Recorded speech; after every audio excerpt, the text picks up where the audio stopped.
সময়ের সাথে সাথে হিন্দু বাঙালিদের বাড়ি বিয়ের নিয়মকানুন এখন অনেক পাল্টে গিয়েছে।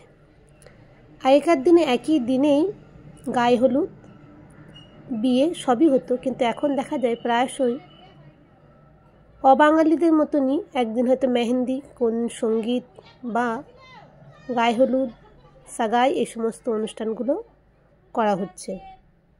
তো আমরা যেহেতু গ্রামে থাকি আর আমার বোনের বিয়ে ছিল, তাই সময়ের সাথে তাল মেলাতে গিয়ে আমাদেরও বোনের বিয়ের আগের দিন মেহেন্দি বা বাঙালিদের যে নারীর সৌন্দর্য আলতা সিঁদুর সেই পরার দিনক্ষণগুলো আমরা রেখেছিলাম।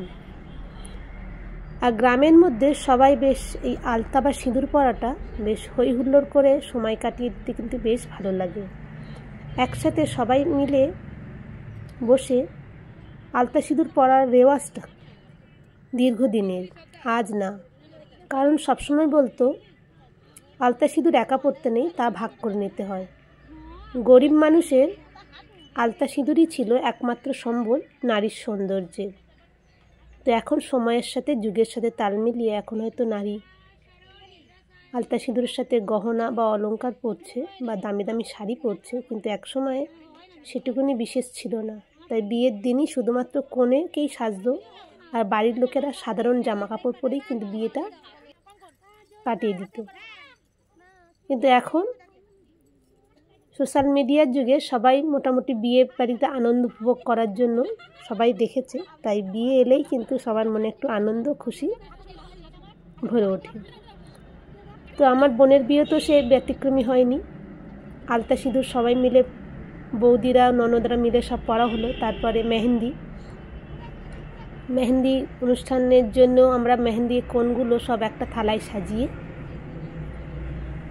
নবকনের চারপাশে আমাদের বৌদিরা সবাই মিলে আশীর্বাদ বা ভালোবাসা দিয়ে তাকে উপহার দিলাম, যে তার নতুন জীবনের জন্য অনেক শুভেচ্ছা, ভালো থাকুক, সুখে থাকুক, এই কামনা করলাম। এইভাবে করতে করতে বিয়ের আগের দিনটা বেশ সময়টা অনেকটাই কেটে গেল। তারপর যখন সন্ধ্যা হয়ে এলো তখন বোনের দুই বান্ধবী টিনা ও পারমিতা বোনকে খুব সুন্দরভাবে মোবাইলে ছবি দেখে মেহেন্দি পড়তে শুরু করলো। আর এদিকে আমার ভাইজিরাও তার প্রিয় পিসিমণির বিয়েতে সুন্দরভাবে সেজে গুজে কি সুন্দর মেহেন্দি পড়ছে।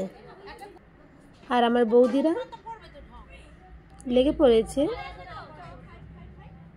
গায়ে হলুদের তত্ত্ব জোগাড় করতে। কারণ আমাদের বাড়িতে রেওয়াজ হলো বিয়ের আগের দিন সন্ধ্যাবেলায় সমস্ত গায়ে হলুদের আয়োজনটা সেরে ফেলা।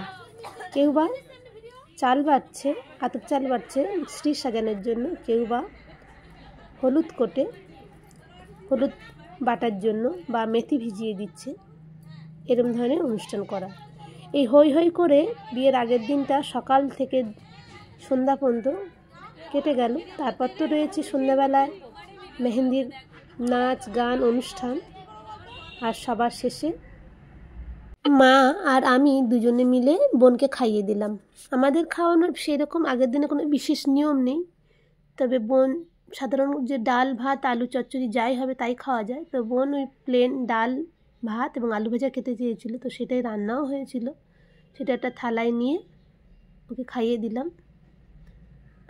এটাই হয়তো আইবুড়ো ভাতের লাস্ট খাওয়া, হয়তো সেইভাবে সাজিয়ে গুছিয়ে দিলে অনেক কিছু করে দেওয়া যেত, কিন্তু আর সময় হয়ে ওঠেনি। তাই এইভাবে সাধারণভাবে অনুষ্ঠানটা শেষ করলাম। আজকের ভিডিওটা কেমন লাগলো অবশ্যই জানাতে ভুলো না।